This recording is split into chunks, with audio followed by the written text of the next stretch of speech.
ಧ್ಯಾನ ಅಂದಾಗ ನಮಗೆ ಬೇಕಾಗಿರೋದೇ ಸೈಲೆನ್ಸ್ ಅಂತ. ಬಟ್ ಅಲ್ಲಿ ಮ್ಯೂಸಿಕ್ ಅನ್ನೋದು ನಮಗೆ ಡಿಸ್ಟರ್ಬೆನ್ಸ್ ಅಂತಲೇ ನನಗೆ ಅನಿಸುತ್ತೆ.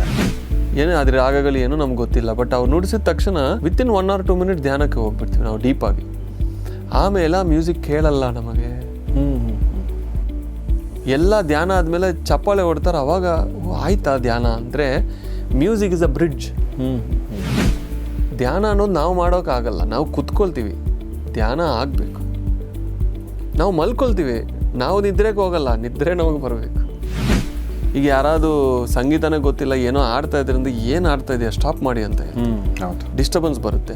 ಅದೇ ಚೆನ್ನಾಗಿ ಆಡ್ತಾ ಇದ್ರೆ ಅಂದರೆ ನಮ್ಮನ್ನು ನಾವು ಮರಿತು ಅಲ್ಲೇ ಕೇಳ್ತಾ ಎಂಜಾಯ್ ಮಾಡ್ತೀವಿ. ಅಪಸ್ವರ ಇದ್ರೆ ನಮಗೆ ಡಿಸ್ಟರ್ಬೆನ್ಸ್ ಆಗುತ್ತಲ್ವಾ, ಅಂದರೆ ನಮ್ಮ ಒಳಗಡೆ ಏನೋ ಸ್ವರ ಇದೆ ಅಂತ ಅರ್ಥ.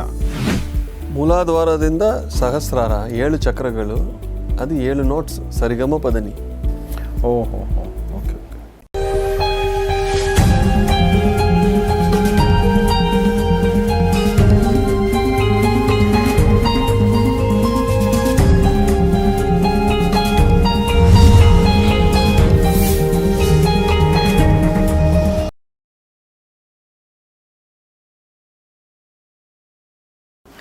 ಸ್ನೇಹಿತರೆ ನಮಸ್ಕಾರ. ಗೌರಿ ಶಕ್ಕಿ ಸ್ಟುಡಿಯೋದ ವಿಶೇಷ ಕಾರ್ಯಕ್ರಮ ಮಾನಸ ಸರೋವರ, ನಿಮಗೆಲ್ಲ ಆತ್ಮೀಯ ಸ್ವಾಗತ. ನಾನು ಗೌರಿ ಶಕ್ಕಿ.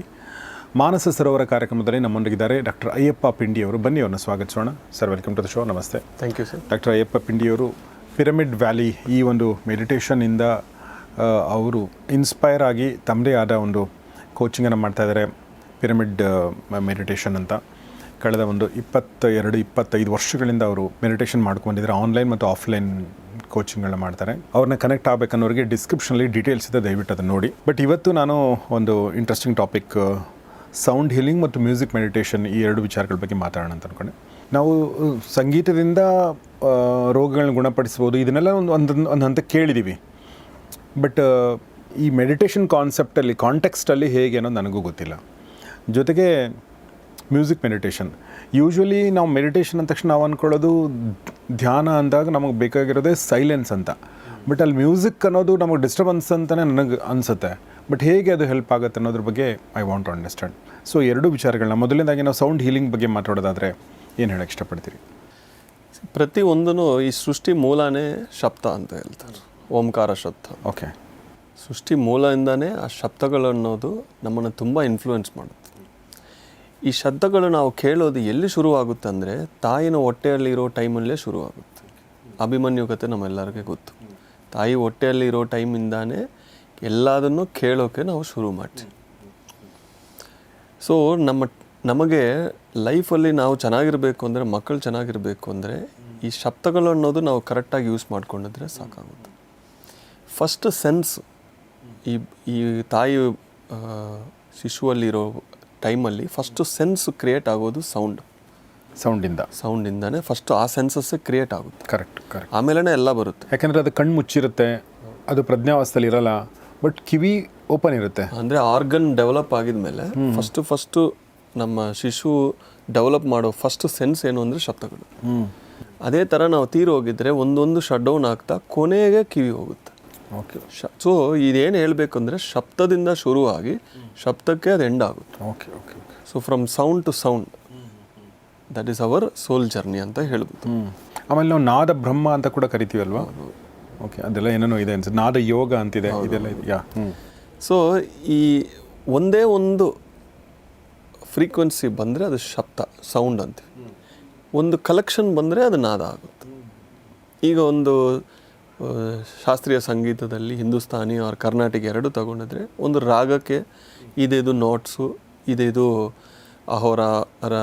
ಆರೋಹ ಅವರೋಹ ಅಂತ ಇದೆ, ರಾಗಗಳೆಲ್ಲ ಇದೆ.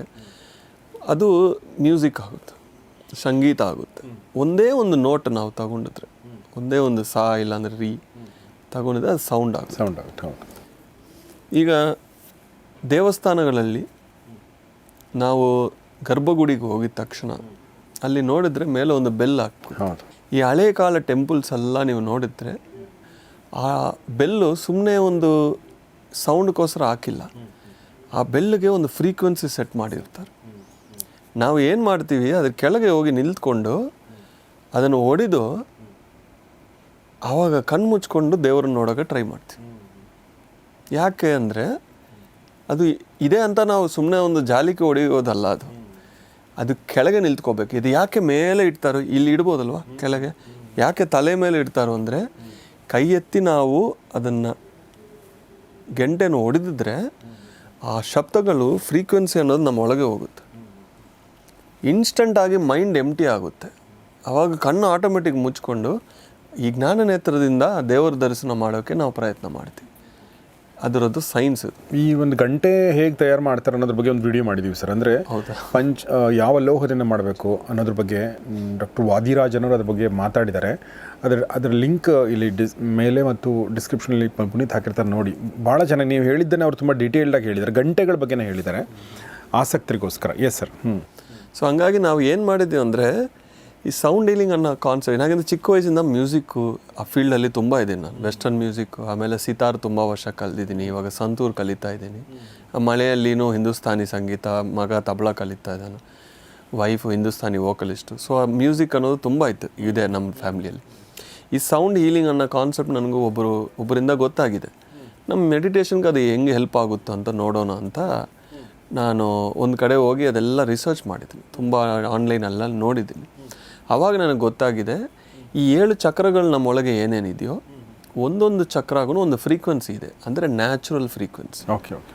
ಸೊ ಈ ಒಂದೊಂದು ಚಕ್ರಾಗೂ ಆ ಫ್ರೀಕ್ವೆನ್ಸಿ ಕರೆಕ್ಟಾಗಿದ್ದರೆ ಅದು ಕರೆಕ್ಟ್ ಪ್ಲೇಸ್ಮೆಂಟಲ್ಲಿ ಇರುತ್ತೆ, ಇಲ್ಲ ಅಂದರೆ ಅದು ಅಪಸ್ವರ ಆಗುತ್ತೆ. ಓಕೆ. ಈಗ ಸಂಗೀತ ನಾವು ಆಡಬೇಕಂದ್ರೂ ನುಡಿಸ್ಬೇಕಂದ್ರೂ ಗುರುಗಳು ಯಾವಾಗಲೂ ಹೇಳ್ತಾರೆ ಅಪಸ್ವರ ಬರಬಾರ್ದು, ಸ್ವರ ಕರೆಕ್ಟಾಗಿ ಬರಬೇಕು ಅಂತ. ಯಾಕೆಂದರೆ ಅಪಸ್ವರ ಹೋಗಿದ್ರೆ ಅದು ಕೇಳಿದ ತಕ್ಷಣ ಒಳಗೆ ಡಿಸ್ಟರ್ಬೆನ್ಸ್ ಬರುತ್ತೆ. ಹೌದು. ಈಗ ಯಾರಾದರೂ ಸಂಗೀತನೇ ಗೊತ್ತಿಲ್ಲ, ಏನೋ ಆಡ್ತಾ ಇದ್ರಿಂದ ಏನು ಆಡ್ತಾ ಇದೆಯಾ ಸ್ಟಾಪ್ ಮಾಡಿ ಅಂತ ಹೇಳಿ ಹೌದು, ಡಿಸ್ಟರ್ಬೆನ್ಸ್ ಬರುತ್ತೆ. ಅದೇ ಚೆನ್ನಾಗಿ ಆಡ್ತಾ ಇದ್ರೆ ಅಂದರೆ ನಮ್ಮನ್ನು ನಾವು ಮರಿತು ಅಲ್ಲೇ ಕೇಳ್ತಾ ಎಂಜಾಯ್ ಮಾಡ್ತೀವಿ.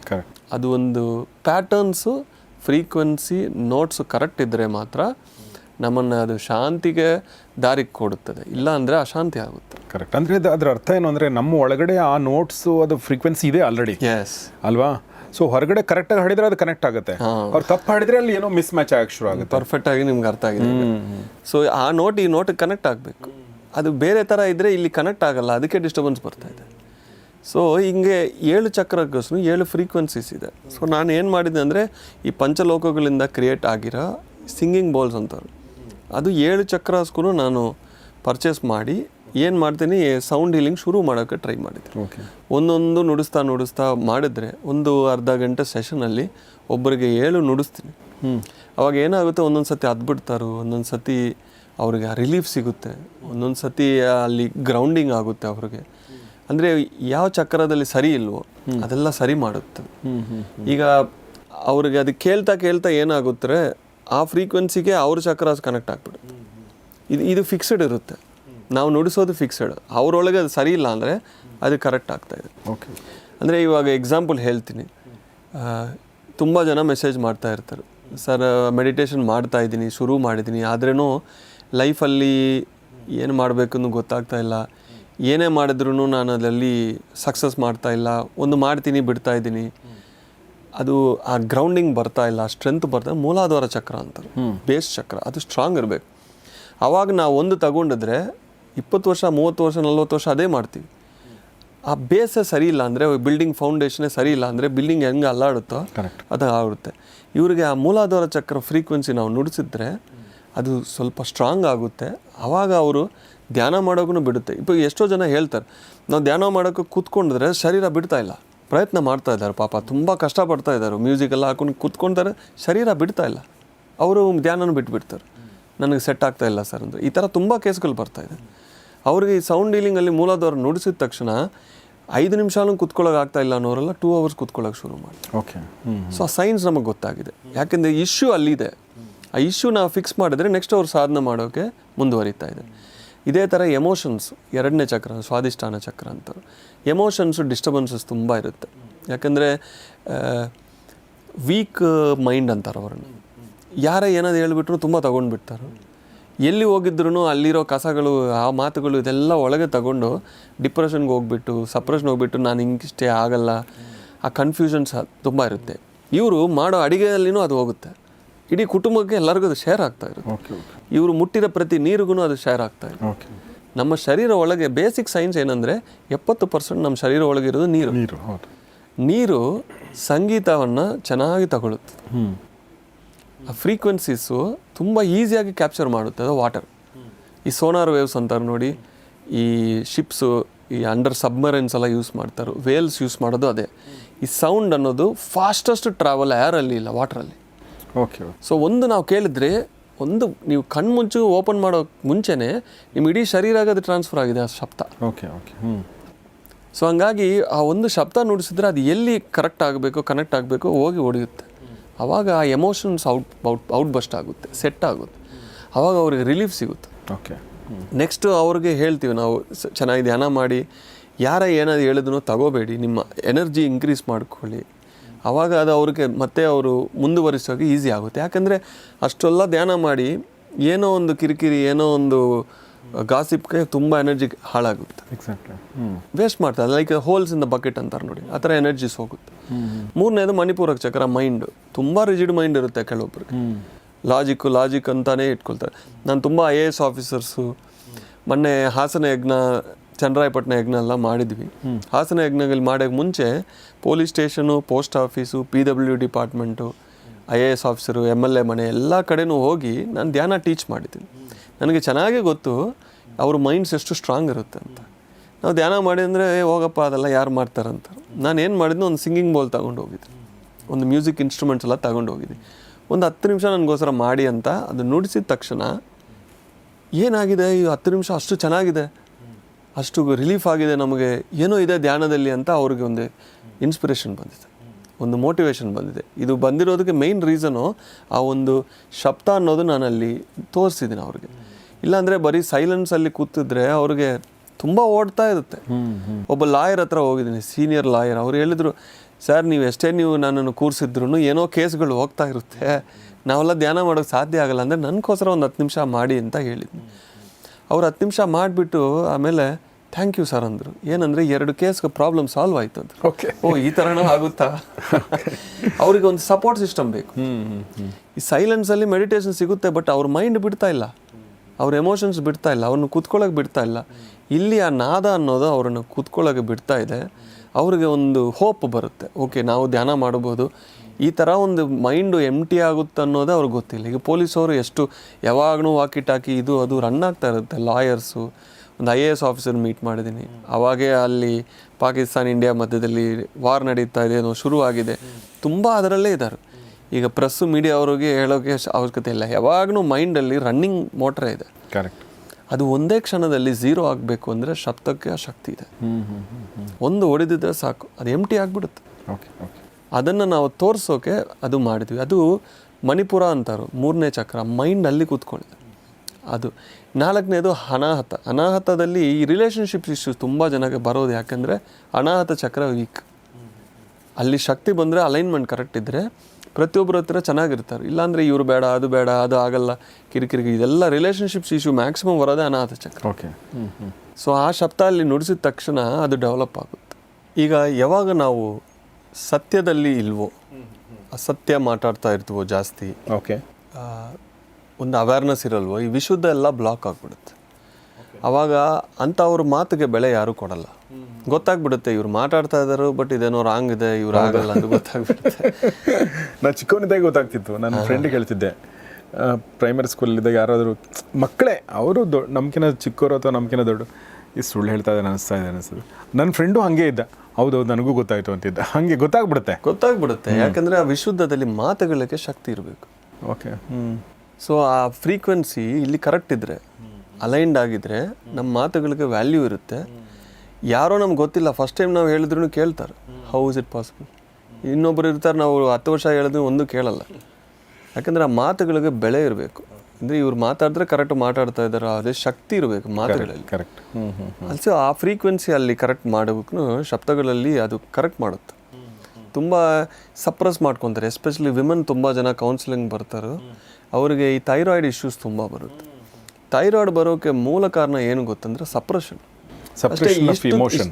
ಸಪ್ರೆಷನ್ ಆಫ್ ಎಮೋಷನ್ ವರ್ಡ್ಸ್ ಇಷ್ಟು ದಂಗ ಬರುತ್ತೆ. ಏನಾದ್ರು ಮಾತಾಡ್ಬಿಟ್ರೆ ಫ್ಯಾಮಿಲಿ ಏನಾಗುತ್ತೆ ಅಂತ ಸಪ್ರೆಸ್ ಮಾಡ್ಕೊಂಡು ಇಲ್ಲಿ ಥೈರಾಯ್ಡ್ ಡೆವಲಪ್ ಆಗುತ್ತೆ. ಅದೇ ಥರ ಯಾರ ತೀರೋಗಿದ್ರೆ ದುಃಖ ಇದ್ದರೆ ಟಿ ಬಿ ಬರುತ್ತೆ. ಸೊ ಪ್ರತಿಯೊಂದಿಗೂ ತುಂಬ ಡೀಪ್ ಮೀನಿಂಗ್ಸ್ ಇರುತ್ತೆ. ಸೊ ಈ ಥರ ಈ ಶಬ್ದಗಳು ಏನು ಮಾಡುತ್ತಂದರೆ ಅಲ್ಲಿರೋ ಬ್ಲಾಕೇಜಸ್ನ ಕ್ಲಿಯರ್ ಮಾಡುತ್ತೆ. ಟ್ಯೂಮರ್ಸ್ ಎಲ್ಲನೂ ರಿಲೀಸ್ ಆಗಿದೆ. ಈ ಸೌಂಡ್ ಹೀಲಿಂಗಿಂದ ತುಂಬ ರಿಸರ್ಚ್ ಆಗ್ತಾ ಇದೆ ಇವಾಗ ಸದ್ಯಕ್ಕೆ ಎಲ್ಲ ಕಡೆನೂ ತುಂಬ ಟ್ರೆಂಡ್ ಆಗ್ತಾ ಇದೆ. ತುಂಬ ಡೀಪ್ ರಿಲ್ಯಾಕ್ಸೇಷನು, ಸ್ಟ್ರೆಸ್ ಅನ್ನೋದು ತುಂಬ ಜಾಸ್ತಿ ಆಗಿದೆ. ಸ್ಟ್ರೆಸ್ಸು ಹೊಡೆಯೋದೇ ನಮ್ಮ ತಡೆಯನ್ನು. ಈಗ ನನ್ನ ಹತ್ರ ಈ ಜರ್ಮನ್ ಇನ್ಸ್ಟ್ರೂಮೆಂಟ್ಸ್ ಕೆಲವೊಂದಿದೆ, ರಷ್ಯನ್ ಇನ್ಸ್ಟ್ರೂಮೆಂಟ್ಸು. ಅದರಲ್ಲಿ ಚಕ್ರಾಸು, ಆರಾಸು, ಪ್ರತಿ ಆರ್ಗನ್ ಎನರ್ಜೀಸ್ ಎಲ್ಲ ನಾನು ನೋಡ್ತಾ ಇರ್ತೀನಿ ಯಾರಾದ್ರು ಬಂದ್ರೇನೋ ಕೌನ್ಸಿಲಿಂಗ್ ಟೈಮಲ್ಲಿ. ಅದರಲ್ಲಿ ಈ ನಮ್ಮ ಆರ ಅಂದರೆ ಎನರ್ಜಿ ತುಂಬ ವೀಕ್ ಯಾರಿಗಿರುತ್ತೆ ಅಂದರೆ ಸ್ಟ್ರೆಸ್ ಯಾರಿಗೆ ಜಾಸ್ತಿ ಇದೆಯೋ ಅವ್ರಿಗೆ. ಅಂದರೆ ನಮ್ಮ ಬಿಗ್ಗೆಸ್ಟ್ ಎನಿಮಿ ಯಾರು ಅಂದರೆ ನಮ್ಮ ಆರೋಗ್ಯ ಕೆಟ್ಟೋಗಕ್ಕೆ ಮೇಯ್ನ್ ರೀಸನ್ ಏನಂದರೆ ಸ್ಟ್ರೆಸ್. ಆ ಸ್ಟ್ರೆಸ್ಸು ನಾವು ಹಂಗೆ ಬಿಟ್ಟರೆ ಮಾತ್ರ ಅನಾರೋಗ್ಯ ಗ್ಯಾರಂಟಿ. ಆ ಸ್ಟ್ರೆಸ್ಸು ಕಡಿಮೆ ಮಾಡಬೇಕು ನಾವು. ಆ ಸ್ಟ್ರೆಸ್ಸನ್ನು ಡೈಲಿ ರಿಸಾಲ್ವ್ ಮಾಡ್ಕೋಬೇಕು. ಅದಕ್ಕೆ ಮೆಡಿಟೇಷನು, ಮ್ಯೂಸಿಕ್ಕು, ಈ ಸೌಂಡ್ ಥೆರಪೀಸ್ ಅನ್ನೋದು ತುಂಬ ಹೆಲ್ಪ್ ಮಾಡುತ್ತೆ. ಕರೆಕ್ಟ್. ಈಗ ಮುಂದಿನ ಕಾಲದಲ್ಲಿ ನಮ್ಮ ತಾತ ಅವರೆಲ್ಲ ನಾನು ನೋಡಿದ್ದೀನಿ, ಅಪ್ಪ ಎಲ್ಲ ನೋಡಿದ್ದೀನಿ, ಸಂಜೆ ಆಗಿದ್ರೆ FM ರೇಡಿಯೋ ಹಾಕ್ಕೊಂಡು ಚೆನ್ನಾಗಿ ಕೂತ್ಕೊಂಡು ಹಾಡು ಕೇಳ್ತಾರೆ, ರಿಲ್ಯಾಕ್ಸ್ ಆಗಿ ಮಲಗ್ತಾರೆ. ಇವಾಗ ಒಂದು ಟೈಮು ಇಲ್ಲ, ಯಾವುದೂ ಇಲ್ಲ, ಎಲ್ಲನೂ ಮಿಕ್ಸ್ ಆಗಿದೆ. ಸೊ ಇವಾಗ ಒಂದು ಕರೆಕ್ಟ್ ಮ್ಯೂಸಿಕ್, ನಿನ್ನೆನೂ ನಾನು ಏನು ಮಾಡಿದ್ದೀನಿ ಅಂದರೆ ಗಾಂಗ್ಸ್ ಅಂತಾರೆ, ದೊಡ್ಡ ದೊಡ್ಡ ಗಾಂಗ್ಸ್. ಆ ಮ್ಯೂಸಿಕ್ಸ್ ಕೇಳ್ತಾ ಇದ್ರೆ, ಗಾಂಗ್ಸ್ ಅಂದರೆ ದೊಡ್ಡ ಈ ಟಿಬೆಟಲ್ಲಿ ತುಂಬ ನುಡಿಸ್ತಾರೆ, ಸರ್ಕ್ಯುಲರ್ ಆಗಿ ಇರುತ್ತೆ ಗಾಂಗ್ಸ್. ಇನ್ಸ್ಟ್ರೂಮೆಂಟ್ ಅದನ್ನು ದೊಡ್ಡ ಬೇಸ್ ಡ್ರಮ್ ಥರ ಇರುತ್ತೆ, ಗೋಡೆಗೆ ಹಾಕ್ತಾರೆ, ಹೊಡೆದಿದ್ರೆ ಡಾಂಗ್ ಅಂತ ಬರುತ್ತೆ. ಆ ಗಾಂಗ್ಸ್ ನುಡಿಸಿದ್ರೆ ಅದು ಎಲ್ಲ ಚಕ್ರಾಸನ್ನು ಅಲ್ಲಾಡುತ್ತದೆ. ಆ ಒಳಗಿರೋ ಎಮೋಷ್ನಲ್ ಬ್ಲಾಕೇಜಸ್ ಏನೇ ಇದ್ರೂ ಅದು ರಿಲೀಸ್ ಆಗ್ಬಿಡುತ್ತೆ. ಅದಾದಮೇಲೆ ನಾವು ಏನಾದ್ರು ಕೆಲಸ ಮಾಡಬೇಕಂದ್ರೂ, ಧ್ಯಾನ ಮಾಡಬೇಕಂದ್ರೂ ನಮಗೆ ಫ್ರೆಶ್ ಆಗಿ ರೀಸೆಟ್ ಆಗುತ್ತೆ. ಈ ಸೌಂಡ್ ಹೀಲಿಂಗ್ ಏನು ಮಾಡುತ್ತೆ, ನಿಮ್ಮ ಒರಿಜಿನಲ್ ಎನರ್ಜೀಸ್ಗೆ ರೀಸೆಟ್ ಮಾಡುತ್ತೆ. ಈಗ ತುಂಬ ಕನ್ಫ್ಯೂಷನ್ಸು, ಇಲ್ಯೂಷನ್ಸ್ ಇರೋದೆಲ್ಲ ಇಲ್ಲಿ ಬ್ಲಾಕ್ ಆಗಿಬಿಡುತ್ತೆ. ಸೊ ಇಲ್ಲಿ ಆ ಶಬ್ದ ಕರೆಕ್ಟಾಗಿ ಹೋಗಿ ರೀಚ್ ಆಗಿದ್ದರೆ, ಓಪನ್ ಆಗಿದ್ದರೆ ಕ್ಲಾರಿಟಿ ಬರುತ್ತೆ. ಏನೋ ಒಂದು ಕ್ಲಾರಿಟಿ ಬಂದಿದೆ, ನೆಕ್ಸ್ಟು ಇದು ಮಾಡ್ತೀನಿ, ಆ ಧೈರ್ಯ ಹಂಗಿಂದ ಬರುತ್ತೆ. ಅಲ್ಲಿ ಫ್ರೀಕ್ವೆನ್ಸಿ ಸರಿ ಇಲ್ಲ ಅಂತ. ಸೊ ಆ ಥರ ಸೌಂಡ್ ಹೀಲಿಂಗು ನಮ್ಮ ಚಕ್ರಾಸ್ಗೂ, ಒಂದೊಂದು ಚಕ್ರಾಗೂ ಒಂದೊಂದು ಆರ್ಗನ್ಗೆ ಕನೆಕ್ಟ್ ಆಗಿದೆ, ಒಂದೊಂದು ಸೆನ್ಸಸ್ ಕನೆಕ್ಟ್ ಆಗಿದೆ. ಇದೆಲ್ಲ ಕ್ಲೆನ್ಸ್ ಆಗಿದ್ದರೆ ಅವ್ರ ಲೈಫಲ್ಲಿ ಮುಂದುವರಿಸೋದು ಈಸಿ ಆಗುತ್ತೆ. ವಂಡರ್ಫುಲ್. ಈಗ ನಾವು ಟ್ರಾಫಿಕಲ್ಲಿ ಹೋಗ್ತಾ ಇದ್ವಿ, ತುಂಬ ಶಬ್ದಗಳು ಹೋಗಿದೆ, ಅದೆಲ್ಲ ಒಳಗೆ ಸ್ಟೋರ್ ಆಗುತ್ತೆ. ನಾವು ಅದು ರಿಲೀವ್ ಆಗೋಕ್ಕೆ ಏನು ಮಾಡ್ತಾ ಇಲ್ಲ. ಮತ್ತು ರಾಕ್ ಮ್ಯೂಸಿಕ್ಕು, ಬ್ಯಾಂಡ್ ಮ್ಯೂಸಿಕ್ ಎಲ್ಲ ಕೇಳಿ ಒಳಗೆ ತುಂಬ ಸೆಲ್ಸ್ ಡಿಸ್ಟರ್ಬ್ ಆಗಿರುತ್ತೆ. ಅದಕ್ಕೆ ಆ ಕರೆಕ್ಟ್ ಸೌಂಡ್ಸ್ ಅನ್ನೋದು ಒಳಗೆ ಹೋಗಿದ್ರೆ ಮಾತ್ರ ರೀಸೆಟ್ ಆಗುತ್ತೆ, ಎನರ್ಜೈಸ್ ಆಗುತ್ತೆ. ಸರ್ ನೀವು ಹೇಳಿದಂಗೆ ತುಂಬ ಕನೆಕ್ಟ್. ಈಗ ನೋಡಿ ಸರ್, ನಾನು ಕಾರಲ್ಲಿ ಹೋಗಬೇಕಾದ್ರೆ ನಾನು ಯೂಶ್ವಲಿ ನನಗೆ ಪೊಲ್ಯೂಷನ್ ಸಮಸ್ಯೆ ಇಲ್ಲ, ನಂಗೆ ಸೌಂಡ್ ಸಮಸ್ಯೆ ಆಗುತ್ತೆ. ನನಗೆ ಈ ಕಿರಿಕಿರಿ, ಹಾರ್ನು, ಹಾಂಕಿಂಗು, ಮಾತಾಡೋದು, ಗಲಾಟೆ ಇವೆಲ್ಲ ನಂಗೆ ತುಂಬ, ಯಾಕಂದರೆ ಯಾವುದೋ ಒಂದು ಝೋನಲ್ಲಿ ಇರ್ತೀವಲ್ವ ನಾವು, ಆ ಝೋನ್ ಡಿಸ್ಟರ್ಬ್ ಆಗ್ತಾ ಹೋಗುತ್ತೆ ನಮ್ಮನ್ನು. ಸೊ ಹಿಂಗಾಗಿ ನಾನು ಯಾವಾಗಲೂ ಕ್ಲೋಸ್ ಮಾಡ್ಕೊಂಡು ಯಾಕೆ ಇರ್ತೀನಿ ಅಂದರೆ, ನಾಟ್ ಬಿಕಾಸ್ ಆಫ್ ಪೊಲ್ಯೂಷನ್, ಒಂದು ಹಂತಕ್ಕೆ ಪೊಲ್ಯೂಷನ್, ಬಟ್ ಮೇಯ್ನ್ ಈ sound pollution, correct, not the air pollution. ತುಂಬ ಡಿಸ್ಟರ್ಬ್ ಮಾಡುತ್ತೆ, ಭಾಳ ಜನರಿಗೆ ಅದು ಗೊತ್ತಿರಲ್ಲ ಅನಿಸುತ್ತೆ. ಸರಿ, ಎರಡನೇದು, ಈಗ ನೀವು ಒಂದು ಸೌಂಡ್ ಇದು ಹೀಲಿಂಗ್ ಬಗ್ಗೆ ಹೇಳಿದ್ರಿ ನೀವು. ಈಗ ಮೆಡಿಟೇಷನ್ಗೆ ಹೇಗೆ ಹೆಲ್ಪ್ ಮಾಡುತ್ತೆ ಇದು? ಅಂದರೆ ಮ್ಯೂಸಿಕ್ ಜೊತೆಗೆ ಮೆಡಿಟೇಷನ್ ಮಾಡಬೇಕಾ, ಹೇಗೆ ಇದರ ಬಗ್ಗೆ ಹೇಳ್ಬೋದು? ಈಗ ನಾವು ಟ್ರಾಫಿಕಲ್ಲಿ ಅಷ್ಟು ಸೌಂಡ್ ಕೇಳ್ತೀವಲ್ವ, ಒಳಗಿರೋ ವಾಟರ್ ಡಿಸ್ಟರ್ಬ್ ಆಗುತ್ತೆ. ಒಳಗಿರೋ ವಾಟರ್ ಡಿಸ್ಟರ್ಬ್ ಆಗುತ್ತೆ ಬಾಡಿಯಲ್ಲಿ, ನಮ್ಮ ಎಮೋಷನ್ಸು ಅದು ಡಿಸ್ಟರ್ಬ್ ಆಗುತ್ತೆ. ಈಗ ಒಂದು ಹೇಳ್ತಾರೆ ನೋಡಿ, ಯಾರಾದರೂ ತೀರೋಗಿದ್ರೆ ಅವ್ರ ಮನೆಗೆ ಹೋಗಿದ್ರೆ ನೀರೂ ಕುಡಿಬಾರ್ದು ಅಂತ. ಯಾಕೆ? ಎಲ್ಲರೂ ದುಃಖದೆಲ್ಲ ಆ ನೀರಲ್ಲಿ ಇರುತ್ತೆ. ಕರೆಕ್ಟ್. ಈಗ ಅವಾಗ ನನಗೊಂದು ಐಡಿಯಾ ಬಂದಿದೆ. ನಾನು ನೋಡ್ತಾ ಇದ್ದರೆ, ಈಗ ಎಸ್ಪೆಷಲಿ ದೋಸಾ ಕಾರ್ನರ್ಸ್ಗೆ ಎಲ್ಲ ಹೋಗಿದ್ರೆ, ಆ ದೋಸಾ ಕೌಂಟ್ರಲ್ಲಿ ಯಾವಾಗೂ ಜಗಳನೇ, ನನ್ನ ದೋಸೆ ಬಂದಿಲ್ಲ, ಅಲ್ಲೇ ನೀರು ಬಾಟಿಲೆಲ್ಲ ಇರ್ತಾರೆ. ಅದನ್ನು ಎತ್ಕೊಂಡು ನಾವು ಕುಡಿದಿದ್ರೆ ಆ ಡಿಸ್ಟರ್ಬೆನ್ಸ್ ಎಲ್ಲ ನಮ್ಮ ಒಳಗೆ ಹೋಗುತ್ತೆ. ಯಾಕೆಂದರೆ ಬಾಡಿಯಲ್ಲಿರೋ ನೀರಿಗೆ ಇಷ್ಟು ನಾವು ನೀರು ಹಾಕಿದ್ನು, ಈಗ ಮೆಡಿಸಿನ್ ಅಂತ ಇಷ್ಟೇ ಒಳಗೆ ಕೊಡ್ತಾರೆ, ಇಡೀ ಬಾಡಿಗೆ ಹೋಗುತ್ತಲ್ವ. ಹಾಗಾಗಿ ಎನರ್ಜೈಸ್ ಮಾಡಿದರೆ ಒಂದು ನೀರು, ಅದು ನಾವು ಕುಡಿದಿದ್ರೆ ಅದು ಹೀಲ್ ಆಗುತ್ತಲ್ವ ಸೌಂಡಿಂದ, ಮ್ಯೂಸಿಕ್ಕಿಂದ ಅಂತ ಅದರ ಮೇಲೆ ತುಂಬ ರಿಸರ್ಚ್ ಮಾಡ್ತಾಯಿದ್ದೀನಿ. ಅಗ್ರಿಕಲ್ಚರಲ್ಲಿನೂ ಆ ನೀರನ್ನು ಅವರು ಪಿರಮಿಡು, ಸೌಂಡು, ಮ್ಯೂಸಿಕಲ್ಲಿ ಎನರ್ಜೈಸ್ ಮಾಡಿದರೆ ಆ ಫೀಲ್ಡ್ಸ್, ಕ್ರಾಪ್ಸು ಚೆನ್ನಾಗಿ ಬೆಳೆಯುತ್ತೆ. ಅದರ ಮೇಲೆ ಒಂದು ಡಾಕ್ಯುಮೆಂಟ್ರಿ ವಿಡಿಯೋ ನಾವು ಮಾಡಿದ್ದೀವಿ. ಸೊ ಈ ಥರ ಶಬ್ದಗಳು ಅನ್ನೋದು ಕರೆಕ್ಟಾಗಿ ನಾವು ಯೂಸ್ ಮಾಡ್ಕೊಂಡಿದ್ರೆ ನಮ್ಮ ಒಳಗಿರೋ ಬಾಡಿ ಚೆನ್ನಾಗಿರುತ್ತೆ. ಈಗ ಇನ್ನೊಂದು ಸೈಲೆಂಟ್ ಮೆಡಿಟೇಷನ್ ಅನ್ನೋದು ಗ್ರೇಟ್. ಇವಾಗ ನಾನು ಫಸ್ಟ್ ಟೈಮು ನಾನು ಧ್ಯಾನ ಮಾಡಿರೋದು without knowing what is meditation ಅನ್ನೋದು 94ಅಲ್ಲಿ ಸ್ಕೂಲ್ ಟ್ರಿಪ್ಗೋಸ್ಕರ, 94 ಅಲ್ಲ 2000ಅಲ್ಲಿ ಸ್ಕೂಲ್ ಟ್ರಿಪ್ಗೋಸ್ಕರ ಕನ್ಯಾಕುಮಾರಿಗೆ ಹೋಗಿದ್ದೆ. ಅಲ್ಲಿ ವಿವೇಕಾನಂದ ರಾಕ್ ಅಂತ ಇದೆ, ಅದರಲ್ಲಿ ಒಂದು ಚಿಕ್ಕ ಗುಹೆ ಇದೆ, ಅಲ್ಲಿ ಓಂಕಾರ ಶಬ್ದ ಬರ್ತಾ ಇದೆ. ಅದು ಏನಂತ ಗೊತ್ತಿಲ್ಲ. ಒಳಗೆ ಹೋಗಿ ಕೂತ್ಕೊಂಡಿದ್ದೀನಿ, 5 ನಿಮಿಷ ನನ್ನನ್ನು ನಾನು ಮರಿದಿದ್ದೆ. I don't know where I was. ಮತ್ತೆ ಎಲ್ಲ ಬೋಟ್ ಹೋಗ್ತಾ ಇದೆ ಅಂತ ಫ್ರೆಂಡ್ ಒಬ್ಬನು, ಕಲೀಗ್ ಒಬ್ಬನು ಬನ್ನಿ ಅಂತ ಹೇಳಿದಾನು. ನಾನು 5 ನಿಮಿಷ ಬಂದಿರೋ ಅನುಭವ ಎಷ್ಟು ಡೀಪ್ ಅಂದರೆ, ಆ ಓಂಕಾರ ಶಬ್ದ, ಆ ಸುತ್ತಮುತ್ತ ಇರೋ ಆ ಸಮುದ್ರದ ಶಬ್ದನೂ ಒಳಗೆ ಬರಲ್ಲ. ಆ ಓಂಕಾರ ಶಬ್ದದಿಂದ ಅಷ್ಟು ಡೀಪಾಗಿ ನಾನು ಒಳಗೆ ಹೋಗಿದ್ದೆ. ಸೊ ಮ್ಯೂಸಿಕ್ಕು ಹಾಕಿದ್ರೆ ಎಲ್ಲರೂ ಈಸಿಯಾಗಿ ಧ್ಯಾನ ಮಾಡೋಕ್ಕೆ ಸಾಧ್ಯ ಆಗುತ್ತೆ. ಓಕೆ. ಇವಾಗ ನಾನು ಗ್ರೂಪ್ ಮೆಡಿಟೇಷನ್ ಅಂತ ಹಾಕ್ಬಿಟ್ಟು ಮ್ಯೂಸಿಕ್ ಹಾಕಿಲ್ಲ ಅಂದರೆ ಎಲ್ಲರೂ ಧ್ಯಾನದಲ್ಲಿ ಕೂತ್ಕೊಳ್ತಾರೆ, ಒಬ್ಬರು ಅಂತಾರು ಡಿಸ್ಟರ್ಬ್ ಆಗುತ್ತೆ. ಫೋನು ಟಿಂಗ್ ಟಿಂಗ್ ಅಂತ ಬರುತ್ತೆ, ಎಷ್ಟೇ ಹೇಳಿದ್ರು ಜನಕ್ಕೆ ಸೈಲೆಂಟ್ ಅಡಿ ಇಡಲ್ಲ. ಮತ್ತು ಸೌಂಡ್ ಬಂದರೆ ಅದು ಆಫ್ ಮಾಡೋಕೆ ಎತ್ಸೋ ಜನಕ್ಕೆ ಗೊತ್ತಾಗಲ್ಲ. ಕರೆಕ್ಟ್. ಯಾರೋ ಒಬ್ಬರು ಏನೋ ಒಂದು ಸೌಂಡ್ ಮಾಡ್ತಾ ಇರ್ತಾರೆ. ಒಂದೊಂದು ಸತಿ ಡೀಪ್ ಮೆಡಿಟೇಷನ್ಗೆ ಹೋಗಿ ಗೊರಕೆ ಬಿಡೋದನ್ನು ಶುರು ಮಾಡಿಬಿಡ್ತಾರೆ. ಈ ಶಬ್ದಗಳಿಗಿಂತ ಮ್ಯೂಸಿಕ್ ಮೆಡಿಟೇಷನ್ ಬೆಸ್ಟ್. ಏನು ಸರ್ ಮ್ಯೂಸಿಕ್ ಅಂದರೆ ಏನು ಹಾಕ್ತೀರಾ? ಮ್ಯೂಸಿಕಲ್ಲಿ ನಾವು ಏನು ಹಾಕ್ತೀವಿ ಅಂದರೆ, ಫಸ್ಟ್ ನನಗೆ ಮ್ಯೂಸಿಕ್ ಮೆಡಿಟೇಷನ್ ಇಂಟ್ರೊಡ್ಯೂಸ್ ಮಾಡಿದ್ರು ನಮ್ಮ ಗುರುಗಳು. ಅವರು ಕರ್ನಾಟಿಕ್ ಸಂಗೀತ ಪತ್ರಿಜಿಯವರು, ಅವರು ಕೊಳಲು ನುಡಿಸ್ತಾ ಇದ್ರು. ಓಕೆ. ಅವರು ಬ್ಯೂಟಿಫುಲ್ ಮ್ಯೂಸಿಕ್, ಏನೇ ಅದ್ರ ರಾಗಗಳು ಏನೂ ನಮ್ಗೆ ಗೊತ್ತಿಲ್ಲ, ಬಟ್ ಅವ್ರು ನುಡಿಸಿದ ತಕ್ಷಣ ವಿತಿನ್ 1 or 2 minutes ಧ್ಯಾನಕ್ಕೆ ಹೋಗ್ಬಿಡ್ತೀವಿ ನಾವು ಡೀಪಾಗಿ. ಆಮೇಲೆ ಆ ಮ್ಯೂಸಿಕ್ ಕೇಳಲ್ಲ ನಮಗೆ. ಎಲ್ಲ ಧ್ಯಾನ ಆದಮೇಲೆ ಚಪ್ಪಾಳೆ ಹೊಡ್ತಾರೆ. ಅವಾಗ ಆಯ್ತಾ ಧ್ಯಾನ ಅಂದರೆ, music is a bridge. Music ನಮಗೆ ಧ್ಯಾನಕ್ಕೆ ಡಿಸ್ಟರ್ಬ್ ಆಗಲ್ಲ. ಧ್ಯಾನ ಅನ್ನೋದು ನಾವು ಮಾಡೋಕ್ಕಾಗಲ್ಲ, ನಾವು ಕುತ್ಕೊಳ್ತೀವಿ, ಧ್ಯಾನ ಆಗಬೇಕು. ನಾವು ಮಲ್ಕೊಳ್ತೀವಿ, ನಾವು ನಿದ್ರೆಗೆ ಹೋಗಲ್ಲ, ನಿದ್ರೆ ನಮಗೆ ಬರಬೇಕು. ಆ ಥರ ಧ್ಯಾನ ಮೆಡಿಟೇಷನ್ ಮಸ್ಟ್ ಹ್ಯಾಪನ್.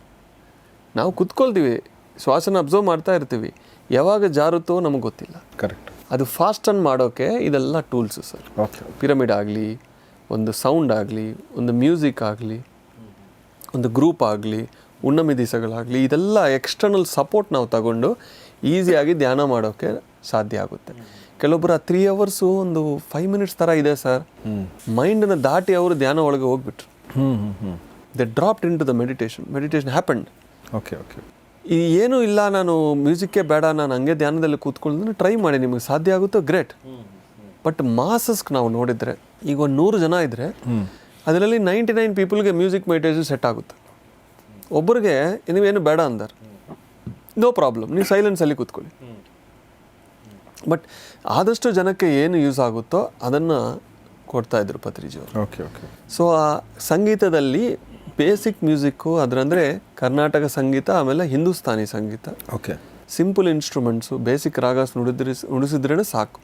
ಯಾಕಂದರೆ ಅಲ್ಟಿಮೇಟ್ ಗೋಲ್ ಏನು ಅಂದರೆ, ಮ್ಯೂಸಿಕ್ಕು ನಿಮ್ಮ ಮೈಂಡ್ ವೇವ್ಸ್, ಅಂದರೆ ಮೈಂಡ್ ವೇವ್ಸಲ್ಲಿ beta, alpha, theta, gamma, delta ಅಂತ ತುಂಬ ಇರುತ್ತೆ. ನಾವು ಯಾವಾಗಲೂ ಮಾತಾಡ್ತಾ ವರ್ಕ್ ಮಾಡ್ತಾ ಇದ್ರೆ ಆಲ್ಫಾ ವೇವ್ಸಲ್ಲಿ ಇರುತ್ತೆ. ಕೂತ್ಕೊಂಡಿದ್ರೆ ಡಿಸ್ಟರ್ಬೆನ್ಸ್ ಧ್ಯಾನ ಆಗ್ತಾ ಇಲ್ಲ ಅಂದರೆ ಅದು ಆಲ್ಫಾ ವೇವ್ಸಲ್ಲಿ ಇರುತ್ತೆ. ಮ್ಯೂಸಿಕ್ ಮೈಂಡನ್ನು ರಿಲ್ಯಾಕ್ಸ್ ಮಾಡುತ್ತೆ, ಅದು ನಮ್ಮೆಲ್ಲರಿಗೂ ಗೊತ್ತು. ಅದು ಏನು ಮಾಡುತ್ತೆ, ಈ ಸಂಗೀತ ಏನು ಮಾಡುತ್ತೆ, ಆಲ್ಫಾಯಿಂದ ಬೀಟಾಯಿಂದ ನಿಧಾನಕ್ಕೆ ನಿಮ್ಮನ್ನು ಆಲ್ಫಾ ಕರ್ಕೊಂಡು ಬರುತ್ತೆ, ಅಲ್ಲಿಂದ ಮತ್ತೆ ಕೆಳಗೆ ಬರುತ್ತೆ, ಡೆಲ್ಟಾಗೆ ಬರುತ್ತೆ. ಆವಾಗ ನಿಮಗೆ ಇಂಟ್ಯೂಷನ್ಸ್ ಬರುತ್ತೆ, ಥರ್ಡ್ ಐ ವಿಷನ್ಸ್ ಬರುತ್ತೆ, ನಿಮಗೆ ಸಮಾಧಿ ಸ್ಥಿತಿ ಅನ್ನೋದು ಆವಾಗ ಬರುತ್ತೆ. ಇವಾಗ ಹಿಮಾಲಯಸ್ ಹೋಗಿದ್ರೆ ನಿಮಗೆ ಏನು ಮ್ಯೂಸಿಕ್ಕೇ ಬೇಡ, ಯಾಕಂದರೆ ಎಲ್ಲ ಸೈಲೆನ್ಸ್ ಇರುತ್ತೆ. ಅಷ್ಟು ಸೈಲೆನ್ಸ್ ಇಲ್ಲಿ ಇರೋದು ಸಾಧ್ಯ ಇಲ್ಲ ಸರ್, ಪ್ರಾಕ್ಟಿಕಲೇ ಅಲ್ಲ. ಏನೋ ಒಂದು ಶಬ್ದ ಬರುತ್ತೆ. ನಾನು ಸೌಂಡ್ ಹೀಲಿಂಗ್ ಮನೆಯಿಂದ ಡೈಲಿ ಮಾರ್ನಿಂಗ್ ನುಡಿಸ್ತಾ ಇರ್ತೀನಿ ಸೆಷನ್ಸಲ್ಲಿ. ಕ್ಲಾಕ್ ಸೌಂಡೂ ಡಿಸ್ಟರ್ಬೆನ್ಸ್ ಆಗುತ್ತೆ ನಮಗೆ, ಟೊಕ್ ಟೊಕ್ ಟೊಕ್. ಆ ಕ್ಲಾಕನ್ನು ನಾನು ತೆಗೆದ್ಬಿಡ್ತೀನಿ. ಓಕೆ. ಯಾಕಂದರೆ ಅಷ್ಟು ಕಂಪ್ಲೀಟ್ ಝೀರೋ ಸೈಲೆನ್ಸ್ ಬರಬೇಕು ಅಂದರೆ ಕಷ್ಟ. ಮತ್ತು ಅಷ್ಟು ಝೀರೋ ಸೈಲೆನ್ಸಲ್ಲಿ ಕೂತ್ಕೊಂಡಿದ್ರು ಇನ್ನರ್ ನಾಯ್ಸ್ ಸ್ಟಾರ್ಟ್ ಆಗುತ್ತೆ. ಕರೆಕ್ಟ್. ಈಗ ಮೌನ ಅಂತೀವಲ್ವಾ, ಬಹಿರ್ಮೌನ ಅಂತರ್ಮೌನ ಅಂತ 2 ಇದೆ. ಬಹಿರಲ್ಲಿ ಅವ್ರು ಮಾತಾಡ್ತಾ ಇಲ್ಲ, ಒಳಗೆ ರನ್ನಿಂಗ್ ಆಗ್ತಾನೆ ಇದೆ. ಅದೇ ಥರ ಹೊರಗಿರೋ ಶಬ್ದಗಳೆಲ್ಲ ಸೀಸ್ ಆಗಿದೆ, ಬಟ್ ಒಳಗೆ ಇಲ್ಲ ಶಬ್ದಗಳು. ಸೊ ಆ ಮೈಂಡ್ ವೇವ್ಸ್ ಕಮ್ಮಿ ಆಗಿದ್ರೇ ಅವ್ರು ಮೆಡಿಟೇಷನ್ಗೆ ಹೋಗೋಕ್ಕೆ ಸಾಧ್ಯ ಆಗುತ್ತೆ. ಅದಕ್ಕೆ ಅವರು ಮ್ಯೂಸಿಕ್ ಮೆಡಿಟೇಷನ್ ಅನ್ನೋದು ಗುರುಗಳು ಯಾವಾಗೂ ಎಂಕರೇಜ್ ಮಾಡಿದ್ರು. ನಾನೇ ಎಲ್ಲೇ ಹೋಗಿದ್ರು, ಸೆಷನ್ಸ್ ಮಾಡಿದ್ರು, ಯಜ್ಞಗಳು ಮಾಡಿದ್ರು, ಮ್ಯೂಸಿಕ್ ಮೆಡಿಟೇಷನ್ ಎಂಕರೇಜ್ ಮಾಡ್ತೀನಿ. ಓಕೆ. ಆವಾಗ ಮಾಸಸ್ಗೆ ಈಸಿಯಾಗಿ ಅವರು 2 hours 3 hours ಕೂತ್ಕೊಳ್ಳೋದೇ ಗೊತ್ತಾಗಲ್ಲ, ಚೆನ್ನಾಗಿ ಧ್ಯಾನ ಆಗುತ್ತೆ ಸರ್. ಸರ್, ಈಗ ಮನೇಲಿ ಕೂತ್ಕೊಂಡು ಮಾಡೋರಿಗೆ, ಸೊ ಅವ್ರು ಮ್ಯೂಸಿಕ್ ಮೆಡಿಟೇಷನ್ ಮಾಡಬೇಕು ಅಂತಂದರೆ ಗೈಡೆನ್ಸ್ ತೊಗೊಂಡು ಮಾಡಬೇಕಾ, ಅಥವಾ ಏನಾದರೂ ಅದಕ್ಕೆ ಟಿಪ್ಸ್ ಇದೆಯಾ? ಇವಾಗ ಯೂಟ್ಯೂಬಲ್ಲಿ ತುಂಬ ಮ್ಯೂಸಿಕ್ಸ್ ಇರುತ್ತೆ. ಏನೋ ಒಂದು ಫ್ಲೂಟ್ ಮ್ಯೂಸಿಕ್ಕು, ಸಿತಾರೋ, ಸಂತೂರೋ, ವೀಣಾನೋ, ವೈಲಿನೋ, ಏನೋ ಒಂದು ಬೇಸಿಕ್ ಮ್ಯೂಸಿಕ್, ತುಂಬ ಗಲಾಟೆಗಳಿರಬಾರ್ದು. ಈ ಸಾಫ್ಟ್ ಮ್ಯೂಸಿಕ್ ಏನಿದೆ ಆಲಾಪ್ ಅಂತ ಅದನ್ನು ಹಾಕ್ಕೊಂಡು ಕುತ್ಕೊಂಡು ನೀವೇ ಧ್ಯಾನ ಮಾಡ್ಬೋದು. Okay okay. ಇದಕ್ಕೆ ಏನು ಪ್ರೊಸೀಜರ್ಸು ಅಂತ ಒಂದೇ ಇದೆ, ಕುತ್ಕೊಂಡು ಶ್ವಾಸದ ಮೇಲೆ ಗಮನ ಇಡಬೇಕಷ್ಟೇ, ಅವರವರೇ ಮಾಡ್ಕೋಬೋದು. ಬಟ್ ತುಂಬ ಆನ್ಲೈನ್ ಸೆಷನ್ಸ್ ನಡೀತಾ ಇರ್ತದೆ. ಫಾರ್ ಎಕ್ಸಾಂಪಲ್ ನಾನು 11 o'clock ಎವ್ರಿ ಡೇ ಮಾಡ್ತಾ ಇರ್ತೀನಿ, ತುಂಬ ಜನ ಸೇರ್ತಾರೆ. ಅಲ್ಲಿ ಗ್ರೂಪ್ ಮೆಡಿಟೇಷನು ಸಿಗುತ್ತೆ, ಒಂದು ಮ್ಯೂಸಿಕ್ ಹಾಕಿರ್ತೀವಿ ನಾವು, ಆ ಮ್ಯೂಸಿಕ್ ಮೆಡಿಟೇಷನು ಸಿಗುತ್ತೆ. ಸೊ ಪ್ರತಿ ದಿವಸ ಮ್ಯೂಸಿಕ್ ಮೆಡಿಟೇಷನು ಅವ್ರ ಮನೆಯಲ್ಲಿ ಕುತ್ಕೊಂಡು ಮಾಡ್ಬೋದು. ಈಗ ಡೈರೆಕ್ಟಾಗಿ ಲೈವಲ್ಲಿ ಒಬ್ಬರು ನುಡಿಸ್ತಾ ಇದ್ದರೆ ಆ ಎನರ್ಜಿಯೇ ಬೇರೆ, ಕರೆಕ್ಟ್. ಬಟ್ ಡೈಲಿ ಅದು ಸಿಗಲ್ಲ. ಹಂಗಾಗಿ ಆನ್ಲೈನಲ್ಲಿ ಆಲ್ರೆಡಿ ರೆಕಾರ್ಡೆಡ್ ಮ್ಯೂಸಿಕ್ ಕೇಳಿ ನಾವು ಕುತ್ಕೋಬೋದು. ಮ್ಯೂಸಿಕ್ ಅಂದ ತಕ್ಷಣ ನಮಗೆ ಅಂದರೆ ಕೊಳಲು ಅಂದ ತಕ್ಷಣ ನೆನಪಿಗೆ ಬರೋದು ಕೃಷ್ಣ ಅಲ್ವಾ? ಸೊ ಆಮೇಲೆ ಭಾಳ ಸಲ ನಾವು ಈ ಕೊಳಲಿನ ಸೌಂಡಿಂದ ಎಲ್ಲ ದನಕರುಗಳು ಬರೋದು, ಅದನ್ನು ನಾವು ಲೈವ್ ಆಗು ಕೂಡ ನೋಡಿದ್ದೀವಿ. ಇಲ್ಲಿ ನಮ್ಮ ಆರ್ಟ್ ಆಫ್ ಲಿವಿಂಗ್ನಲ್ಲೂ ಒಂದು ಸಲ ಆ ಥರ ಎಕ್ಸ್ಪೆರಿಮೆಂಟ್ ಮಾಡಿದ್ದು ಕೂಡ ನಾನು ಗಮನಿಸಿದ್ದೀನಿ. ಅಂದರೆ ಎಲ್ಲರ ಮನಸ್ಸೊಳಗಡೆ ಆ ಸಪ್ತಸ್ವರಗಳಂತ ಏನಂತೀರಿ ಅಥವಾ ಏನಂತ ಅದೆಲ್ಲ ಒಳಗಡೆ ಆಲ್ರೆಡಿ ಸೆಟ್ ಇದೆ. ಸೊ ಅದಕ್ಕೆ ಕರೆಕ್ಟಾಗಿ ಕನೆಕ್ಟ್ ಆಗುವಂಥ ಹೊರಗಡೆಯಿಂದ ಮ್ಯೂಸಿಕ್ ಅದು ಬಂದರೆ ಅದು ಕರೆಕ್ಟಾಗಿ ಕನೆಕ್ಟ್ ಆಗುತ್ತೆ ಮತ್ತು ಅದು ಡಿಸ್ಟರ್ಬೆನ್ಸ್ ಆಗಲ್ಲ ನಮಗೆ. ಮೂಲಾಧಾರದಿಂದ ಸಹಸ್ರಾರ 7 ಚಕ್ರಗಳು, ಅದು 7 ನೋಟ್ಸ್, ಸರಿಗಮ ಪದನಿ. ಓಹೋ ಹೋ, ಓಕೆ ಓಕೆ. ಈಗ ಕಲರ್ಸ್ ಅಂತಾರೆ, ವಿಬ್ಗ್ಯಾರ್ ಇದೇ 7 ಚಕ್ರಗಳು ಕಲರ್ಸ್. ಆಮೇಲೆ ನೋಡಿ ಸರ್, ಇನ್ನೊಂದು ನಮಗಂದರೆ ಈಗ ನೀವು ಹೇಳ್ದಂಗೆ ಈಗ ಅಪಸ್ವರ ಇದ್ರೆ ನಮಗೆ ಡಿಸ್ಟರ್ಬೆನ್ಸ್ ಆಗುತ್ತಲ್ವಾ, ಅಂದರೆ ನಮ್ಮ ಒಳಗಡೆ ಏನೋ ಸ್ವರ ಇದೆ ಅಂತ ಅರ್ಥ. ಆಮೇಲೆ ಫಾರ್ ಎಕ್ಸಾಂಪಲ್ ಈಗ ನೀವು ನಾನೊಂದು ಸಲ ಬೆಳಗ್ಗೆ ಎದ್ದು ಏನೋ ಕೆಲಸ ಮಾಡ್ತಾಯಿದ್ದೆ, ರೇಡಿಯೋ ಆನ್ ಮಾಡಿದ್ದೆ, ಯಾವುದೋ ಸಿನಿಮಾ ಹಾಡು ಬರ್ತಾಯಿತ್ತು. ನಮ್ಮ ತಂದೆ ಅಂದರು, ನೋಡು ಬೆಳಗ್ಗೆ ಸಿನಿಮಾ ಹಾಡು ಹಾಕಿದ್ದಾರೆ, ಈ ಚಾನಲ್ನವ್ರಿಗೆ ಬುದ್ಧಿ ಇಲ್ವಾ, ಯಾವುದಾದ್ರು ಭಕ್ತಿ ಹಾಡು ಹಾಕು ಅಂದರು. ನಮ್ಮ ತಂದೆ ಭಕ್ತಿ ಹಾಡು ಕೇಳಲ್ಲ, ದೇವ್ರ ಪೂಜನೆ ಮಾಡಲ್ಲ. ಬಟ್ ಅವ್ರಿಗೊಂದು ಸೆನ್ಸ್ ಏನಿದೆ ಅಂದರೆ ಬೆಳಗಿನ ಜಾವಕ್ಕೆ ಒಂದು ಸೂಟಬಲ್ ಆಗೋ ಮ್ಯೂಸಿಕ್ ಅಂದರೆ ಭಕ್ತಿ, ಓಕೆ, ಶಾಸ್ತ್ರೀಯ ಸಂಗೀತದೇ ಸೂಟ್ ಆಗುತ್ತೆ. ನೀವು ಬೆಳಗ್ಗೆ ಯಾರಾದರೂ ರಾಕು ಪಾಪು ಹಾಕೋಕ್ಕೆ ಸಾಧ್ಯನೇ ಇಲ್ಲ.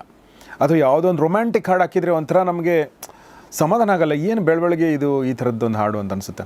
ಯಾಕೆ ಹಾಗೆ ಅಂತ ಅಂದರೆ ಅದು ನಮ್ಮ ಬಾಡಿ ಇದು ಮೈಂಡ್ ಫ್ರೀಕ್ವೆನ್ಸಿ ಅಷ್ಟೇ, ಅದು ಬೇರೆ ಏನಿಲ್ಲ. ಈಗ ಮ್ಯೂಸಿಷಿಯನ್ಸು ನೀವು ಕೇಳಿದರೆ ಒಂದೊಂದು ಟೈಮ್ ಪೀರಿಯಡ್ಗೆ ಈ ರಾಗಗಳೇ ನುಡಿಸ್ಬೇಕು ಅಂತಾರೆ.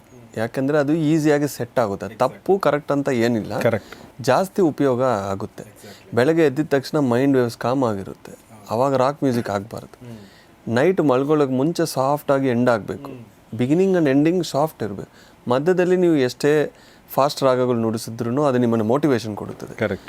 ಬೆಳಗ್ಗೆ ಎದ್ದಿದ ತಕ್ಷಣ ನಾವು ಸೆಮಿ ಕಾನ್ಷಿಯಸ್ ಅಲ್ಲಿ ಇರ್ತೀವಿ, ಎಕ್ಸಾಕ್ಟ್ಲಿ, ಆವಾಗ ಮ್ಯಾನಿಫೆಸ್ಟೇಷನ್ ಜಾಸ್ತಿ ಬರುತ್ತೆ.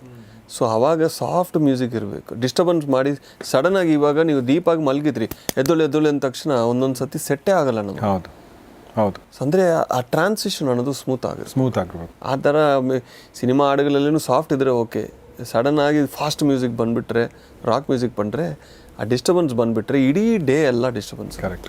ನಮ್ಮ ಮನೇಲಿ ನನ್ನ ವೈಫ್ಗೆ ಅವಳು ಮತ್ತು ನನಗೆ ಒಂದು ವ್ಯತ್ಯಾಸ ಏನಂದರೆ, ಅವಳು ರಾತ್ರಿ ನಾನು ರಾತ್ರಿ 11-11:30 ಆದರೆ ನನ್ನ ಎನರ್ಜಿ ಲೋ ಆಗುತ್ತೆ. ನಾನು ಒಂದು ಸ್ವಲ್ಪ ಟ್ರಾನ್ಸಿಷನ್ ಪೀರಿಯಡ್ಗೆ ಹೋಗ್ತೀನಿ. ನಾನು ಆ ಟೈಮಲ್ಲಿ ಜೋರಾಗಿ ಮಾತಾಡೋಕ್ಕೆ ನಂಗೆ ಇಷ್ಟ ಆಗಲ್ಲ, ನಿಧಾನವಾಗಿ ಹೋಗ್ತೀನಿ. ಅವಳು ರಾತ್ರಿ 11 ಗಂಟೆಗೂ ಜೋರಾಗಿ ಮಾತಾಡ್ತಾಳೆ. ಅಂದರೆ ಅವಳು ಮಾತಾಡೋಂಗಿದ್ರೆ ಹಾಗೆ ಮಾತಾಡ್ತಾಳೆ, ಮಲ್ಕೊಂಡ್ಬಿಡ್ತಾಳೆ. ಬೆಳಗ್ಗೆ ಎದ್ದು 5 ನಿಮಿಷದಲ್ಲೇ ಅವಳು ನಾರ್ಮಲ್ ಆಗಿ ಅವಳು ಜೋರಾಗಿ ಮಾತಾಡೋಕ್ಕೆ ಶುರು ಮಾಡ್ತಾಳೆ. ಅಂದರೆ ನಾರ್ಮಲ್. ನಾನು ಬೆಳಗ್ಗೆ ಎದ್ದಾಗ ನಂಗೆ ಒಂದು ಅರ್ಧ ಗಂಟೆ ಬೇಕು ಮತ್ತು ನಾನು ಇದಕ್ಕೆ ಬರೋಕ್ಕೆ, ಅಂದರೆ ನಾರ್ಮಲ್ಸಿಗೆ ಬರೋಕ್ಕೆ. ನನಗೆ ಸುಮ್ಮನೆ ಕೂತ್ಕೋಬೇಕು, ಸ್ವಲ್ಪ ಹೊತ್ತು ಪೇಪರ್ ನೋಡಬೇಕು, ಇದೆಲ್ಲ ಮಾಡಿದ ಮೇಲೆ ನಂಗೆ ಎನರ್ಜಿ ನಿಧಾನ ಜಾಸ್ತಿ ಆಗಿ ಅವಳದು ಹಂಗಲ್ಲ, ಸೆಟ್ ಆಗಿಬಿಡುತ್ತೆ ಪಟ್ ಅಂತ. ಅದು ಹೆಂಗೆ ಅದು 2 different types of mind sets ನಾನು ತುಂಬ ರಿಸರ್ಚ್ ಮಾಡಿದ್ದೀನಿ. ಓಕೆ. ಯಾರೊಬ್ಬರು ಎನರ್ಜೆಟಿಕ್ ಆಗಿರ್ತಾರೋ ಅವರು ಜನ ಜೊತೆ ಈಸಿಯಾಗಿ ಮಿಂಗಲ್ ಆಗ್ತಾರೆ, ಲಾಜಿಕ್ ಆಗಿರ್ತಾರೆ. ಓಕೆ. ಪಟ್ ಪಟ್ ಪಟ್ ಪಟ್ ಪಟ್ ಅಂತ ಅವ್ರ ಕೆಲಸಗಳೆಲ್ಲ ಆಗುತ್ತೆ. ಇವರು they use the left brain ತುಂಬ ಯೂಸ್ ಮಾಡೋರು. ಅವರು ತುಂಬ ಆರ್ಗನೈಸ್ಡ್ ಆಗಿರ್ತಾರೆ, ಎಲ್ಲ ವರ್ಕ್ಸು ಫಾಸ್ಟಾಗಿ ಆಗ್ತಾರೆ. ಅವರು ಫ್ರೀಕ್ವೆನ್ಸಿ ಬೇರೆ ಇರುತ್ತೆ. ಯಾರೊಬ್ಬರಿಗೆ ನೈಟ್ ಮಲ್ಗೋಬೇಕಂದ್ರೂ ಟೈಮ್ ತಗೊಳುತ್ತೆ, ಬೆಳಗ್ಗೆ ಎದ್ದಿದ ತಕ್ಷಣ ಟೈಮ್. ಇವರು ಕ್ರಿಯೇಟಿವ್ ಪೀಪಲ್, ಕ್ರಿಯೇಟಿವಿಟಿ ಜಾಸ್ತಿ ಇರುತ್ತೆ. ಇದು ತಪ್ಪು ಹೇಳ್ತಲ್ಲ, ಅವರು ಬೈ ನೇಚರ್ ಅದು. ಅವ್ರಿಗೇನಂದ್ರೆ ಡಿಸ್ಟರ್ಬ್ ಮಾಡಬೇಡಿ, ನನಗೆ ನಿಧಾನಕ್ಕೆ ಟ್ರಾನ್ಸಿಷನ್ ಮಾಡಬೇಕು. ಏನೋ ಒಂದು ಕೆಲಸ ಅಂದ್ರೂ ಸ್ಲೋ ಆ್ಯಂಡ್ ಸ್ಟಡಿ ಅಂತಾರೆ, ಅವರು ಫಾಸ್ಟ್ ಆ್ಯಂಡ್ ಸ್ಟಡಿ ಅವರು. ಅದು ಒಳ್ಳೆ ಕಾಂಬಿನೇಷನ್ ಅಂತ ನಾನು ಹೇಳ್ತೀನಿ. ಆ ಥರ ಈ ಇಬ್ಬರು ಕಾಂಬಿನೇಷನ್ ಇದ್ದರೆ ಚೆನ್ನಾಗಿರುತ್ತೆ. ಇಬ್ಬರು ಫಾಸ್ಟ್ ಇದ್ದರೆ ಓವರ್ ಸ್ಪೀಡ್ ಆಗುತ್ತೆ, ಇದ್ದರೂ ಸ್ಲೋ ಇದ್ದರೆ ಮುಗ್ದೋಯ್ತು, ಏನು ಕೆಲಸನೂ ಆಗಲ್ಲ. ನಮ್ಮ ಅವಳ ಜೊತೆ ಅವಳಿಗೆ ಫ್ರೆಂಡ್ ಆಗಬೇಕಾದ್ರೆ ಅಥವಾ ಅಪಾರ್ಟ್ಮೆಂಟಲ್ಲಿ ಯಾರ ಜೊತೆಗೆ ಒಂದು ಮಿಂಗಲ್ ಆಗಬೇಕಾದ್ರೆ it's very easy for her. Yes, ಅದೇ ನನಗೆ ಹಂಗಲ್ಲ, ನನಗೆ ಟೈಮ್ ತೊಗೊಳುತ್ತೆ. ನಾನು ಯಾರಿಗೂ ಹಂಗೆ ಹತ್ರ ಬಿಟ್ಕೊಳಕ್ಕಾಗಲ್ಲ. ನನಗೆ ಏನೋ ಒಂದು ಮ್ಯಾಚ್ ಆಗಬೇಕಾಗುತ್ತೆ. ಇಲ್ಲ ಅಂದ್ರೆ ನಾನೇನು it's not like I don't talk to them, but ನನಗೆ ಆ ಥರ ಎಕ್ಸಾಕ್ಟ್ಲಿ. ಸೊ ಏನಂದರೆ ಇವಾಗ ನಿಮ್ಮ ಕಂಪನಿಯಲ್ಲಿನೂ ಯಾರಾದರೂ ರೆಕ್ರೂಟ್ಮೆಂಟ್ ಮಾಡ್ತಾ ಇದ್ರೆ, ಈಗ ಸೇಲ್ಸ್ ಪೀಪಲ್ಗೆ ನೀವು ರೆಕ್ರೂಟ್ ಮಾಡ್ತಾ ಇದ್ರೆ ಫಸ್ಟ್ ನೀವು ನೋಡಬೇಕು ಅವ್ರು ಮೂಡಿ ಆಗಿದೆ ತಗೊಳ್ಳೇಬೇಡ. Correct. But creative side designers ಅಂದರೆ ಅವ್ರು ಮೂಡಿಯಾಗಿ ಇರಬೇಕು. ಕರೆಕ್ಟ್. ಅವಾಗೇ ಕ್ರಿಯೇಟಿವಿಟಿ ಚೆನ್ನಾಗಿ ಬರುತ್ತೆ. ಕರೆಕ್ಟ್. ತುಂಬ ಚುರುಕ್ ಅಂತ ಇರೋರನ್ನ ನೀವು ಡಿಸೈನಿಂಗ್ ತಗೊಂಡಿದ್ರೆ ಅವ್ರು ಏನೇನೋ ಮಾಡಿಬಿಟ್ಟು ಆಯ್ತು ಸರ್ ಅಂತ ಹೇಳ್ತಾರೆ. ಬಟ್ ಆ ಮೂಡಿ ಪೀಪಲ್ ಇರ್ತಾರೆ ನೋಡಿ, ಅವರು ರಾಂಗ್ ಅಲ್ಲ. They have to focus more on music, creative arts. ಇವರು ಪಬ್ಲಿಕ್ ಸೆಕ್ಟರ್ಗೆ ಜಾಸ್ತಿ ಇರಬೇಕು. ಎರಡು ಇರುತ್ತೆ, ಬಟ್ ಡಾಮಿನೇಟಿಂಗ್ ಎಸ್ ಅನ್ನೋದು ಎಲ್ಲಿದೆ ಅಂತ ನೋಡಿ. ನನಗೊಂದು ಕ್ಲಾರಿಟಿ ಬಂತು ಈ ವಿಡಿಯೋ ಕೇಳಿದ್ರೆ. ಇದನ್ನು ತೋರಿಸ್ತೀನಿ ನನ್ನ ವೈಫ್ಗೆ. Thank you very much. So ಎಷ್ಟೊಂದು ಇಂಟರ್ ಕನೆಕ್ಟೆಡ್ ಇದೆ ಅಂತ ನನಗೆ ಆಶ್ಚರ್ಯ ಆಗುತ್ತೆ. ನಮ್ಮ ಲೈಫು, ನಮ್ಮ ಬುದ್ಧಿ, ನಮ್ಮ ಮೈಂಡು ಎಲ್ಲವೂ ಕೂಡ ಒಂಥರ ಇಂಟರ್ ಕನೆಕ್ಟೆಡ್. ಸೊ ಆ ಒಂದು ಸೌಂಡ್ ಹೀಲಿಂಗ್ ಅಥವಾ ಮ್ಯೂಸಿಕ್ ಮೆಡಿಟೇಷನ್ ಬಗ್ಗೆ ಸಾಕಷ್ಟು ವಿಚಾರಗಳನ್ನ ಡಾಕ್ಟರ್ ಅಯ್ಯಪ್ಪ ಪಿಂಡಿಯವ್ರು ಕೊಟ್ಟರು. ಸೊ ನಿಮ್ಮೆಲ್ಲರ ಪರವಾಗಿ ನಾನು ಧನ್ಯವಾದಗಳು ಹೇಳ್ತೀನಿ ಅವ್ರಿಗೆ. Thank you very much sir, ನಮ್ಮ ಜೊತೆ ಇಷ್ಟೊತ್ತು ಮಾತಾಡಿದ್ರಿ. ಸೊ ಸ್ನೇಹಿತರೆ, ಇದು ಡಾಕ್ಟರ್ ಅಯ್ಯಪ್ಪ ಪಿಂಡಿಯವರೊಂದಿಗೆ ಮತ್ತೊಂದು ಸೆಷನ್. ಇದಕ್ಕಿಂತ ಮುಂಚೆ ನಾವು 3 ಸೆಷನ್ ಮಾಡಿದ್ದೀವಿ, ಇದು 4ನೇ ಸೆಷನ್. ಇದಾದ ನಂತರ ಕೂಡ ಇನ್ನೂ ಒಂದಷ್ಟು ಸೆಷನ್ಗಳಿದೆ, ದಯವಿಟ್ಟು ಎಲ್ಲವನ್ನೂ ನೋಡಿ. ಬೇರೆ ಬೇರೆ ವಿಚಾರಗಳ ಬಗ್ಗೆ ನಾವು ಮಾತಾಡಿದ್ದೀವಿ, ಬಹಳ ಇಂಟ್ರೆಸ್ಟಿಂಗ್ ಆಗಿರೋ ವಿಚಾರಗಳು. ನಿಮ್ಮ ಸ್ನೇಹಿತರೊಂದಿಗೆ ಶೇರ್ ಮಾಡಿ, ಮತ್ತು ನಿಮ್ಮ ಕಮೆಂಟ್ ಮೂಲಕ ನಿಮ್ಮ ಪ್ರಶ್ನೆಗಳಿದ್ದರೆ ಅದನ್ನು ಪ್ರಶ್ನೆಗಳನ್ನ ದಯವಿಟ್ಟು ತಿಳಿಸಿ.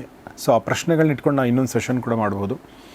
ಆಮೇಲೆ ಇವ್ರನ್ನ ಕನೆಕ್ಟ್ ಮಾಡಬೇಕು ಅಂದರೆ ಅವ್ರ ಫೋನ್ ನಂಬರು ಮತ್ತು ಅವರ ಇಮೇಲ್ ಐ ಡಿ, ಅವ್ರ ವೆಬ್ಸೈಟ್ ಅಡ್ರೆಸ್ಸು ಮತ್ತು ಅವ್ರ ಯೂಟ್ಯೂಬ್ ಚಾನಲ್ ಲಿಂಕ್ ಎಲ್ಲವನ್ನೂ ಕೂಡ ನಾನು ಡಿಸ್ಕ್ರಿಪ್ಷನಲ್ಲಿ ಹಾಕಿದ್ದೀನಿ, ಸ್ಕ್ರೀನ್ ಮೇಲೆ ಕೂಡ ಇದೆ. ಆಸಕ್ತರು ಅವ್ರನ್ನ ಕನೆಕ್ಟ್ ಮಾಡಿ. ಮತ್ತು ಮೆಡಿಟೇಷನ್ ಜರ್ನಿಯನ್ನು ಶುರು ಮಾಡಿದರೆ ಇನ್ನಷ್ಟು ಚೆನ್ನಾಗಿ ಮಾಡ್ಕೊಳ್ಳಿ, ಶುರು ಮಾಡಿಲ್ಲ ಅಂದರೆ ಖಂಡಿತ ಮಾಡಿ. ಸೊ ಅಷ್ಟು ಹೇಳ್ತಾ ಇವತ್ತಿನ ಈ ಎಪಿಸೋಡ್ ಮುಗಿಸ್ತಾ ಇದ್ದೀನಿ. ನೋಡ್ತಾರೆ ಗೌರಿಶಕ್ ಸ್ಟುಡಿಯೋ, ನೋಡ್ತಾರೆ ಮಾನಸ ಸರೋವರ. ನಮಸ್ಕಾರ.